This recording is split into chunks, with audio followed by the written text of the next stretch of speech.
What's up mga guys? So ngayong araw update ko nga pala kay Passion. So wala pa tayong pinapalitan. Ay bukod pala meron pala tayong pinalitan na handlebar, side mirror at Motowolfs.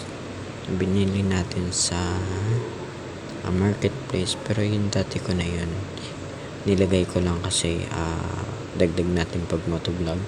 So yun lang yung dinagdag natin. So papakita ko na lang sa inyo sa next update ko kay Passion na dinagdag natin. So yun, hanggang dito lang yung video muna natin. So abang nyo na lang yung picture niya sa aking dinagdag. So thank you mga guys.